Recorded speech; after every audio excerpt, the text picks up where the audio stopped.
aujourd'hui on plonge au cœur d'une initiative vraiment intéressante née en Côte d'Ivoire juste après la crise de 2010-2011. C'est l'ONG Agir pour la paix et le bien-être, l'APBE. Oui, bonjour.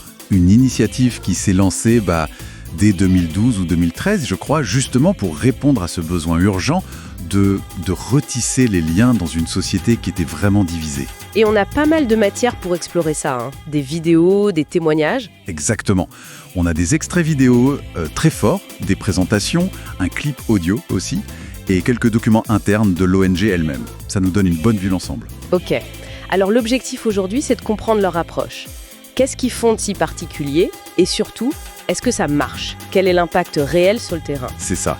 Et ils partent d'une idée assez fondamentale, rappelée par un des participants dans les vidéos. Amélin Yogou Jean-Baptiste, un professeur à la retraite. Pour lui, la paix, c'est pas juste un mot, c'est un comportement. C'est une façon de vivre. Une vie, il dit même. C'est une belle vision. Le but ultime, c'est une Côte d'Ivoire où tout le monde, partout, pense que la paix, c'est possible. Tout à fait.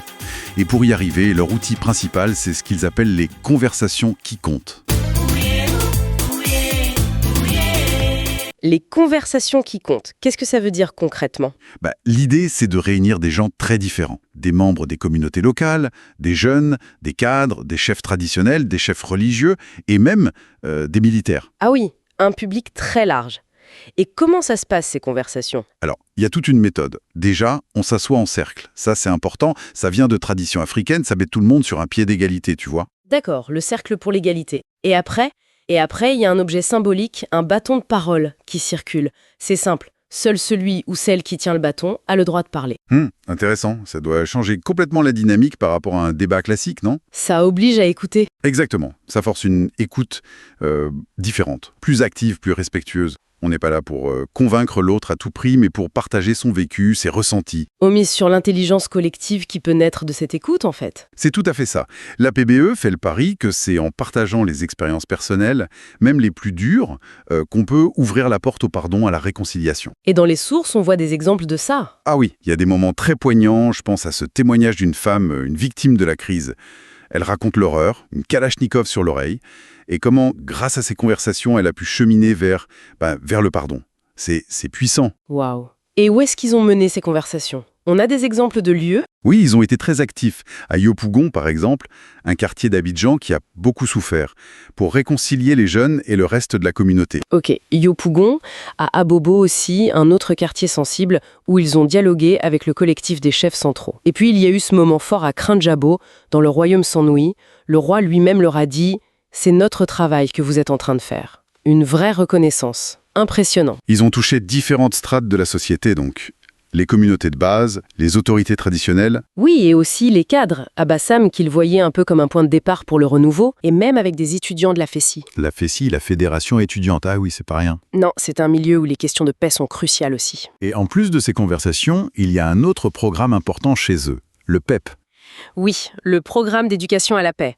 C'est un peu différent. C'est un cursus plus structuré. Comment ça, structuré ? En 10 ateliers. Ça s'appuie sur des vidéos d'un certain Prem Rawat. Prem Rawat. Oui, il parle beaucoup de paix intérieure, non ? C'est ça. L'objectif du PEPS, c'est d'aider les participants à trouver en eux-mêmes leurs propres ressources pour la paix. Une démarche plus individuelle, en quelque sorte. D'accord. Et qui participe à ce programme PEP ? Alors, c'est assez large aussi. Des étudiants, des groupes de femmes. Et ce qui est assez notable... Ils l'ont aussi proposé aux forces armées et paramilitaires. Ah oui, dans l'armée. Oui, à Bouaké et à Daloa. Ça doit pas être simple, mais c'est stratégique, non ? Absolument. C'est crucial, surtout dans des endroits comme Bouaké ou Daloa. L'idée, c'est que si les forces de l'ordre sont elles-mêmes apaisées, mieux dans leur peau, ça contribue à un environnement plus calme, notamment pour les élections. Logique. Et ça donne quoi comme retour du terrain ? Les échos sont plutôt bons et apparemment, les retours ont été positifs. La hiérarchie militaire à Bouaké, par exemple, a noté une meilleure cohésion entre les différents corps après les ateliers. Oui, ce qui n'est pas négligeable dans un contexte post-crise, évidemment. Bien sûr. Mais alors, la grande question, c'est la durabilité, non ? Est-ce que cet apaisement, cette cohésion, ça tient dans le temps ? C'est toujours le défi, la pérennité de ce genre d'action. Ce que les sources montrent, ce sont des signes encourageants. Comme quoi, par exemple ?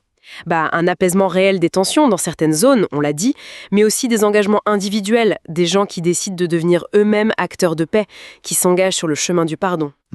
Et puis, une transformation plus intime peut-être, des participants qui disent « se remettre à rêver d'un monde de paix ». C'est fort comme expression. Oui, ça marque un changement profond. Donc si on résume l'impact, on a un apaisement des tensions dans certaines zones comme Yopougon ou Abobo, Oui, des gens qui individuellement s'engagent à devenir des acteurs de paix autour d'eux, tout à fait. On voit ça à Bouaké, des engagements personnels forts pour pardonner, pour sensibiliser. et puis cette transformation plus intime, des gens qui se remettent à rêver d'un monde de paix, comme ils disent. C'est exactement ça. Il y a cette image d'Amélie Nyogo qui tend le doigt et dit Venez vous greffer, c'est très symbolique de cette unité qu'ils essaient de reconstruire, petit à petit. « C'est un travail de longue haleine, j'imagine. L'ONG existe depuis une dizaine d'années maintenant. » Oui, et elle a montré une certaine résilience. Et puis il y a ce phénomène où des participants deviennent eux-mêmes des relais. Des vecteurs de paix, comme ils disent. C'est ça. Ils diffusent ce qu'ils ont appris dans leur entourage, leur communauté. Ça fait boule de neige. Et plus récemment, ça continue sur cette voie. Oui, leur plan d'action de 2021 montrait bien cette volonté de continuer. Toujours plus de conversations, même en entreprise. Le PEP qui continue, avec des ateliers en ligne aussi. Ils s'adaptent. Ils s'adaptent, ils cherchent à se structurer, à trouver des partenaires. Bon, il y a eu un moment un peu difficile avec le décès du fondateur, Kofi Amani. Ah oui, Mais une nouvelle équipe a pris le relais, avec Kofi Eli à la présidence, et ils ont clairement réaffirmé leur engagement à poursuivre la mission. d'accord. Donc pour synthétiser leur approche unique, c'est ce mélange entre le dialogue profond, les conversations qui comptent, et cette éducation à la paix centrée sur l'individu, sur ses ressources intérieures.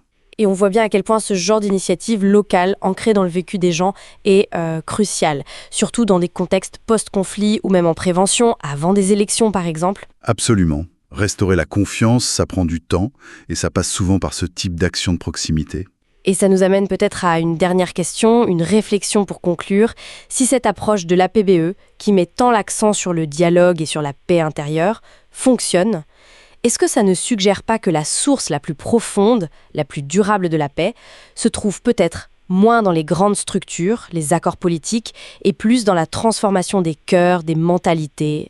C'est une excellente question. Voilà.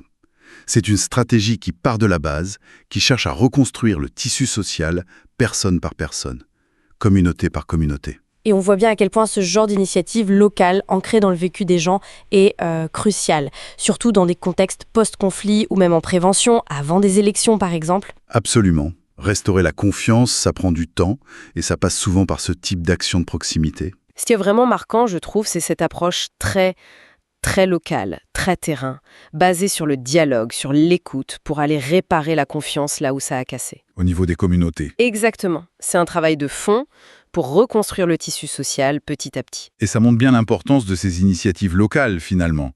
Dans des situations post-conflit, c'est peut-être là, au plus près des gens, que la réconciliation peut vraiment prendre racine. Tout à fait. Et ça pose une question, peut-être pour aller plus loin. Oui. Au-delà des ONG comme l'APBE, comment est-ce que nous tous, au quotidien, on pourrait cultiver un peu de cet art d'accueillir des conversations qui comptent ?